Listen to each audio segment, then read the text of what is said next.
સુરત શહેરમાં શિક્ષણ ક્ષેત્રે ખૂબ જ આગળ વધી રહેલું અલથાણ ખાતે આવેલ નંદુબા ઇંગ્લિશ એકેડમી શાળામાં ગુજરાત રાજ્યના શિક્ષણ મંત્રી પ્રફુલ પાનસેરિયાની ઉપસ્થિતિમાં શાળાના વિદ્યાર્થીઓની સાથે શ્રીમદ ભગવદ્ ગીતા પાઠ અને શાળાના હેડ બોય હેડ ગર્લની નિમણૂક કરવા માટેનો કાર્યક્રમ યોજવામાં આવ્યો હતો। આ કાર્યક્રમમાં DC Patel, Navnirman education campus, CB Patel sports કેમ્પસના પ્રેસિડેન્ટ પંકજભાઈ ગીજુભાઈ પટેલ, ટ્રસ્ટી શ્રીઓ અર્જુન પટેલ, નવનીત પટેલ અને પ્રિન્સિપલ ડોક્ટર મોનિકા શર્મા હાજર રહ્યા હતા।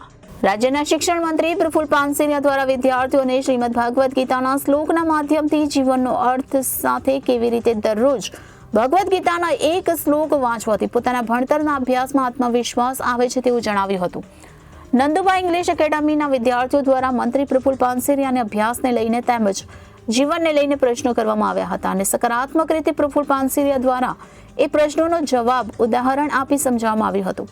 નંદુબા ઇંગ્લિશ એકેડમીની પ્રિન્સિપલ ડોક્ટર મોનિકા શર્માએ જણાવ્યું હતું કે તેમની શાળામાં દરરોજ સવારે પ્રાર્થના પછી એક શ્રીમદ ભગવદ્ ગીતાનો શ્લોક બોલાવવામાં આવશે, જેથી વિદ્યાર્થીઓમાં સવારથી જ તેજ ઉર્જા આવે જે ભણતરમાં ઉપયોગી બને।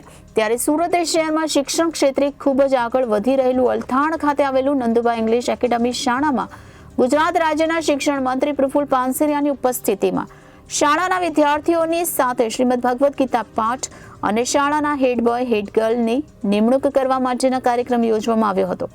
આ કાર્યક્રમમાં DC Patel, Navnirman education campus, CB Patel sports કેમ્પસના president Pankajbhai Gijubhai Patel, trustee Shri Arjun Patel, Navneet Patel, principal doctor Monica Sharma હાજર રહ્યા હતા।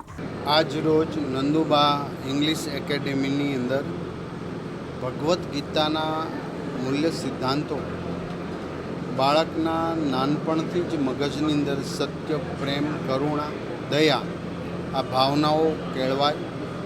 પૂરું વિશ્વ એક પરિવાર છે, વસુદેવ કુટુંબકમની ભાવનાઓના વિચારો નાનપણથી જ મસ્તિષ્કની અંદર ગુંજતા રહે। બાળક જ્યારે યુવા અવસ્થામાં થાય છે ત્યારે કર્મ કરે જ્યાં ફળની આશા નહીં રાખ, આ સિદ્ધાંતો ગીતા શીખવે છે। એટલે ડિપ્રેશનની જે ચેલેન્જ છે વિશ્વની, અને યુથ જ્યારે ડિપ્રેશનમાં આવે છે ત્યારે આ સદવિચારો એના જીવનની અંદર ખૂબ ઉપયોગી થતા હોય। વાણી, વ્યવહાર, વાણીનું પણ તપ, નાના મોટા કોઈ જ નથી, જ્ઞાની જ શ્રેષ્ઠ છે, ગીતા શીખવે છે।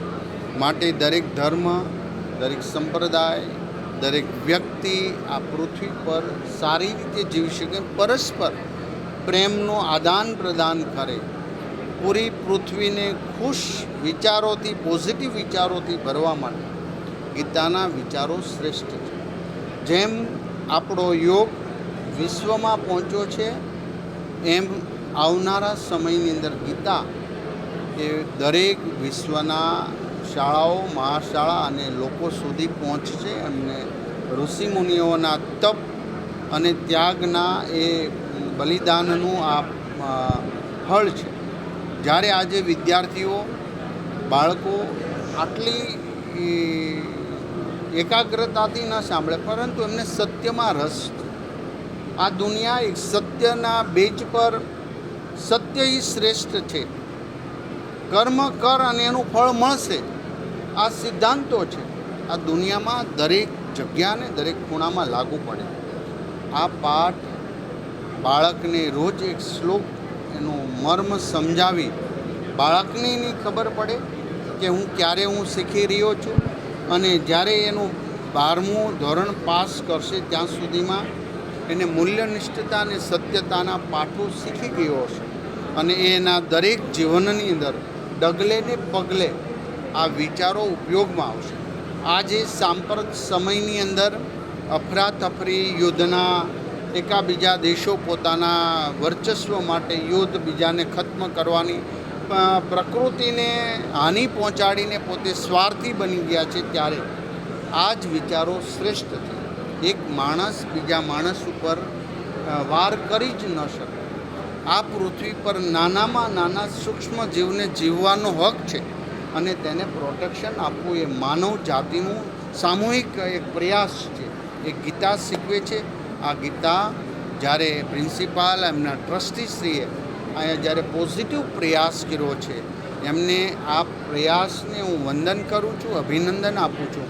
અને આવનારા સમયમાં એક જ વર્ષમાં કેટલી શાળાની અંદર પરિવર્તન આવ્યા છે, એના વાલીઓના રિવ્યૂ પણ શ્રેષ્ઠ આવ્યા. આજે શ્રેષ્ઠતા શીખશે તો કાલે એના ઘરની અંદર પણ બાળક એક સારું વર્તન કરશે, એના મમ્મી પપ્પાની આજ્ઞામાં રહેશે. આજે દરેક માતા પિતાને કેટલા ટકા લાવશે કે કઈ લાઈન લેશે એ ચિંતા નથી, પણ મારું બાળક સંસ્કારી બને એ બહુ જરૂરી છે. ત્યારે એ સંસ્કારનો પાયો આજે આ શાળાની અંદર નખાઈ રહ્યો છે અને શુભેચ્છા પાઠવું છું. Reporter Arvind Rathod, Janadesh News, Surat.